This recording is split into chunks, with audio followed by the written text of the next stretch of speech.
Gusto nyo ba ng extra income? Mag-trade na kasama namin. I-on lang ang AI bot para siya na ang gagawa ng lahat para sa iyo. With 90% above win rate, register na for free. LeBron James ginawang available sa Lakers sa unang pagkakataon sa kanyang career at Lakers nakuha na si DeAndre Ayton. Contender na ba? Isang kritikal na summer ito para kay LeBron James at sa Los Angeles Lakers habang inaayos nila ang mahahalagang usapin tungkol sa kanilang kinabukasan na magkasama. Si James, na kamakailan lamang ay kinuha ang kanyang $52.6 million player option, ay magiging free agent muli sa susunod na summer at tinatrato na ngayon ng Lakers ang kanyang kontrata bilang isang mag-e-expire na kontrata. Unang beses ito mula nang dumating siya sa team.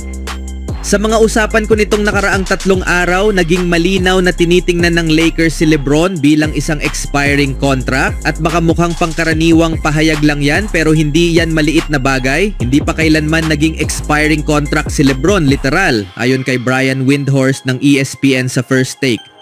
Sa loob ng kanyang 23 taon na career sa 9 na kontratang pinirmahan niya at sa lahat ng teams na nilaruan niya, hindi pa siya naging nasa huling taon ng kontrata at sa edad na 40 taon, hindi pa rin siya nawalan ng papel bilang franchise player ng kanyang team.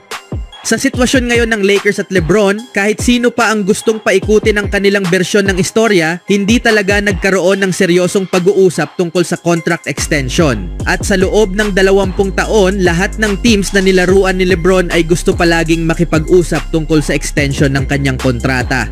At ano ang nangyayari sa mga expiring contracts sa NBA? Tinitingnan sila bilang trade assets. Sa buong career ni LeBron James, palagi siyang panatag sa pananalapi. Kapag naging free agent siya noon, ito ay dahil kusang loob siyang umaalis sa kontrata bago magsimula ang huling taon. Ngunit sa pagkakataong ito, pinili niyang manatili sa huling taon, kaya't naging bukas ang kanyang kinabukasan sa unang pagkakataon mula nang magsimula ang kanyang career. Sigurado siyang maglalaro sa susunod na season pero posible ring iyon na ang kanyang huling taon sa NBA. Matapos ang 22 taon at napakaraming oras sa court, bugbog na ang kanyang katawan at malapit na ang kanyang tuluyang pamamaalam. Kahit bumalik pa siya sa paglalaro pagkatapos, walang kasiguruhan na pipirma siyang muli sa Lakers, lalo na kung hindi na sila kakompetensya para sa kampyonato. Para sa Lakers, ang pinakamagandang gawin nila ngayon ay maghanda para sa hinaharap na wala si LeBron. Habang sinusuri niya ang kanyang katapatan sa prangkisa, maaari nang ituon ng Lakers ang pansin kay Luka Doncic at kung paano siya matutulungan na magtagumpay. Magsisimula iyon sa pagpirma ng isang sentro at marahil paghahanap ng trade partner para kay LeBron James. Ngayong summer at patungo sa trade deadline sa Pebrero, inaasahang maraming teams ang tatawag tungkol sa kanya. Sa kanyang mga average na 24 na puntos, 8 rebounds at 8 assists kada laro noong nakaraang season, kaya pa rin niyang mag-ambag sa elite na antas. Maaari ring makakuha ang Lakers ng disenteng kapalit, mga draft picks at batang player. Bagamat magiging matapang na hakbang para kay GM Rob Pelinka ang itrade si LeBron, hindi pa ito tuluyang isinasantabi, lalo na kung paano umusad ang sitwasyon ngayong off-season. Sa huli, maraming salik ang magdidikta kung saan mapupunta si LeBron, pero kung sakaling i-trade siya ng Lakers, tiyak na ito ay para sa ikabubuti ng prangkisa. Ano sa tingin nyo dito mga kaibigan? Speaking of Lakers, sa wakas nakahanap na ng sentro ang Los Angeles matapos ang matagal na panahong kulang sila sa kalidad sa posisyong iyon. At ang sentrong iyon ay walang iba kundi ang former top pick na si DeAndre Ayton na ngayon ay mamumuno sa gitna para sa Lakers kasamang muli sina LeBron James at kapwa niya draft pick na si Luka Doncic. Ang kontrata ay para sa 2 taon na may player option si Ayton para sa mga susunod na taon.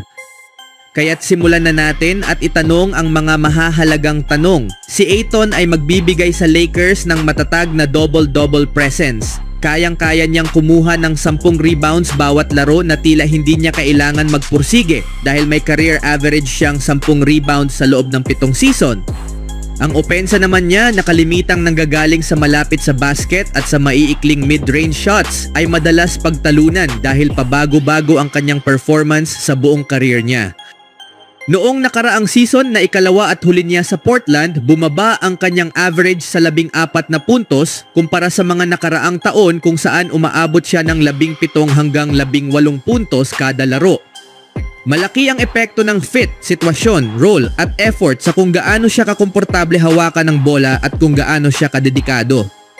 Pagdating sa depensa, bumilib ang marami sa pag-unlad niya noong rookie year niya. Mula sa pagiging isa sa pinakamasamang interior defenders sa liga, naging isa siya sa mas maaasahan. Simula noon, nanatili siyang solidong defensive presence bagamat hindi pa rin siya kasing agresibo tulad ng inaasahan. Bilang isang 7-foot center has a 7'5" wingspan, dapat kaya niyang mag-block ng hindi bababa sa 2 attempts kada laro kahit sa mahinang gabi para lang iparamdam sa kalaban ang kanyang presensya. Pero mas pinipili niyang ituon ng pansin sa tamang posisyon sa depensa kaysa sa highlight blocks na hindi naman masama kaya't may career average siyang 1 block kada laro. Bagamat dapat siyang purihin doon, may psychological effect rin ang pag-block ng shots, isang paalala sa kalaban na may panganib sa pagpasok sa loob. Marahil sa Lakers kung saan makakasama niya ang 2 pinakamahusay na player na nakasama niya kailanman, maaring mag-adjust siya ng kaunti sa laro niya. Pero nasa kanya pa rin ang responsibilidad na mag-adjust, walang tiyak na sagot doon pero hindi rin dapat agad isara ang pinto sa posibilidad. Sa ngayon, may elite guard na ang Lakers, isang elite wing at isang produktibong sentro pati na rin ang isang mataas makapuntos na off guard.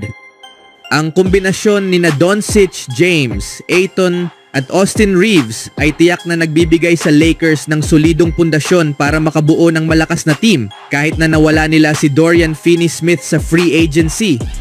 Kung magagawang i-trade ng prangkisa ang mga kontrata ni na Maxi Kleber at Gabe Vincent na parehong mag-e-expire na may kabuuang halagang $22 milyong para makakuha ng productive combo forward na maaaring maglaro sa parehong 3 and 4 tulad ni LeBron, mas lalo itong magiging kapana-panabik.